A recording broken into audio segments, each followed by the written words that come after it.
Hello, my friends, and welcome to Storytime with Vade.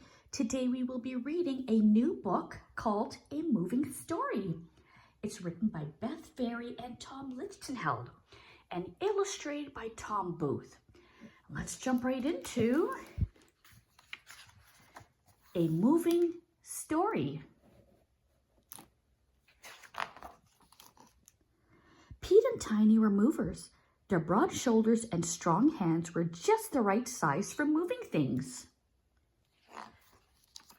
Big things and tiny things, weird things, revered things, bulky things, beloved things, anything. Nothing was too small or too light to wrap up tight and treat just right. The brothers were very well suited for their jobs. Tiny had a knack for packing, an eye for organizing, and his 6-box balancing act never failed to impress. Pete was a mover who was definitely not a shaker. He had a quiet way that soothed even the most fretful family. But both brothers knew there was no rushing the perfect packing job, which required more peas than a packaging box could hold.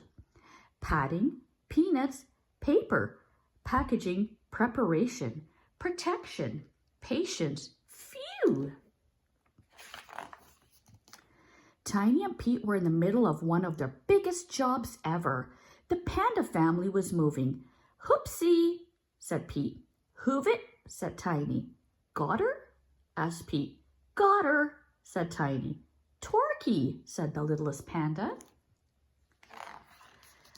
Tiny and Pete smiled at the panda and her turtle every time they passed. And they passed them a lot because they were in the groove of a very smooth move. And the only thing that could stop them was some very smooth peanut butter. Per rumble went Tiny's tummy. Gerumble went Pete's. It was lunchtime. Tiny spread out a blanket while Pete spread the peanut butter. Then they both spread their arms in invitation. Lunch munch? Pete asked. Yum scrum, the panda answered. Peanut butter lettuce wraps were her favorite. Pete showed her how to make firework sounds out of bubble wrap, while Tiny transformed the packing peanuts into confetti. The little panda's laughter made it feel like a celebration. But boxes don't pack themselves, so the brothers packed up the lunch. And once again, they were back in the groove of their very smooth move until something went wrong. Something went missing. Tiny had just placed the final box into the truck, fitting it in like the last piece of a puzzle, when the little panda called, Torquey, were you? Her turtle was missing. Can you look? She asked the brothers, holding up the empty tank. You betcha, Pete answered. Not a fret, Tiny added, patting her head. I hep, the little panda said. The search party searched everywhere until there was only one place left to look. Torquey? The little panda called. In there? Tiny stared at his perfectly packed truck.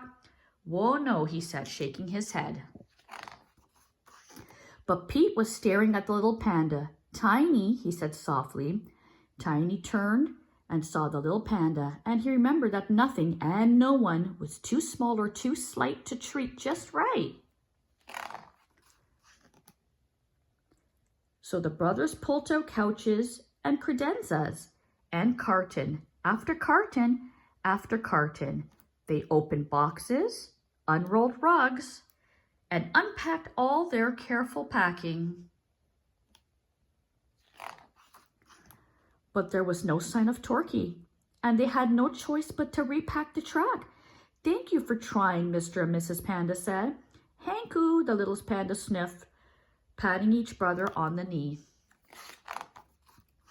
Pete slowly climbed into the truck. Tiny followed. It had been a tough day, and they were tired. The brothers were so used to lifting things up that it felt strange to have let someone down, especially a small little someone. Dim doom, Pete said. Glum gloom, Tiny agreed. Per-rumble went a sound. Pete looked at Tiny's tummy. Tiny looked at Pete's, but it wasn't their tummies. The sound was coming from the lunchbox. It was Torquay. Woo, said Tiny. Hoo, said Pete. They backed up faster than Zoom Zoom. There you go, said Pete. Got her? Asked Tiny. Torquay, cheered the panda. And she wrapped them all in a great big thank you of a hug. Because nothing and no one was too big to wrap up tight and treat just right. The end. I hope you enjoyed today's story, my friends. Until next time, see you again.